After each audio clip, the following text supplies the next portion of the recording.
Sophie had just moved into the city, excited to start her new life. She was fresh from a small town, eager to leave behind the quiet streets and find herself in the hustle of urban life. Her new apartment was everything she'd dreamed of: sleek, modern, with floor-to-ceiling windows and high-tech features. It was a luxurious space, but something about it felt off. As she unpacked her boxes in the spacious living room, Sophie felt a strange sensation, like she was being watched. She brushed it off as nerves, a natural part of settling into a new place. But the feeling lingered, especially in the silence that seemed to hang in the air, thick and oppressive. Her phone buzzed. It was a text from her friend, Mia. "How's the new place? Any weird neighbors?" Sophie quickly typed back, "It's nice, but there's something off about it. I feel like I'm being watched." Mia's reply came almost instantly. "Ha ha ha. Sounds like you're just adjusting. Let me know if you need a housewarming party." Sophie smiled at the message, but the unease didn't fade. It stayed with her, gnawing at the back of her mind.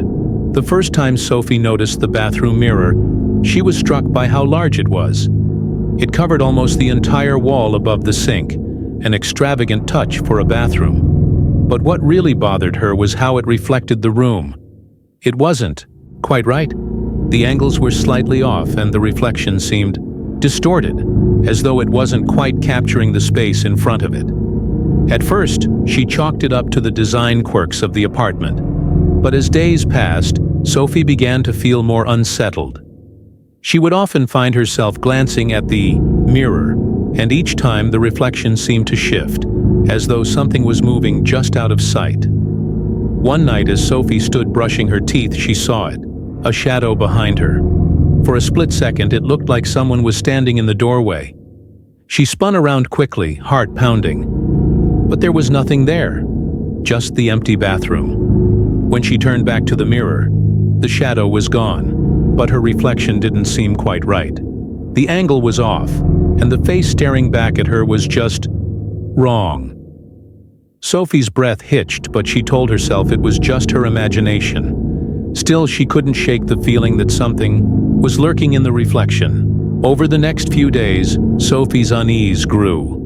The shadow in the mirror was always there, lurking just behind her reflection, barely visible but unmistakable. It seemed to follow her no matter where she went in the apartment. She would catch glimpses of it in the hallway mirror, the bedroom vanity, even her phone screen. One night, Sophie was sitting on the couch scrolling through her phone when she heard a faint tapping sound coming from the bathroom. It was soft at first, almost like a whisper, but then it grew louder, more insistent. Tap, tap, tap. Her heart raced. She tried to ignore it, but the sound was impossible to escape. Tap, tap, tap. It seemed to be coming from inside the bathroom, and it was getting louder. Sophie froze. Her eyes darted toward the bathroom door, but she couldn't bring herself to move. She felt paralyzed, as though something was holding her in place. The tapping stopped suddenly, and the bathroom light flickered. Sophie's breath caught in her throat. She grabbed her phone and tried calling Mia, but the call went straight to voicemail. She tried again, and again. No answer. Something was wrong. Sophie knew it. Desperate to confront whatever was haunting her, Sophie decided to face the mirror head-on. She stood in front of it, staring into her own eyes, trying to calm herself. But something wasn't right. Her reflection was smiling, but Sophie wasn't smiling. Her reflection's smile was wide, unnaturally wide, stretching across its face in a way that made Sophie's skin crawl. Then, the reflection spoke. "Let me in." Sophie's heart stopped. She stumbled back, eyes wide with terror. She turned around, but the bathroom was empty. When she looked back at the mirror, the reflection was still there, grinning at her. Its eyes were hollow, dark, and filled with malice. Sophie couldn't take it anymore. She ran out of the bathroom, slamming the door behind her. But the feeling of being watched didn't go away. It followed her, like a shadow, no matter where she went in the apartment. The days that followed were a blur of sleepless nights and constant anxiety. Sophie couldn't escape the feeling that something was closing in on her. The reflection was everywhere, on her phone screen, in the mirrors, even in the windows at night.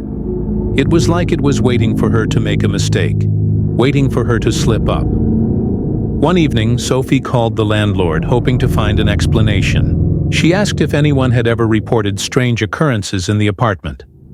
The landlord hesitated, then admitted that there were rumors about the building. People moved in, but they didn't stay long. Some said it was the mirrors.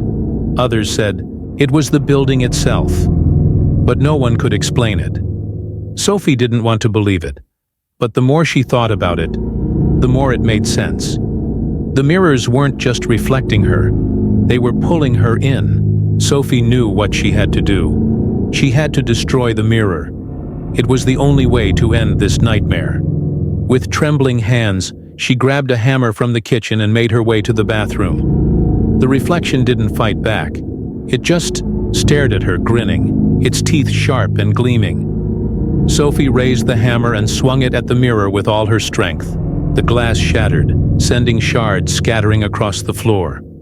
But as the glass fell, the reflection didn't disappear.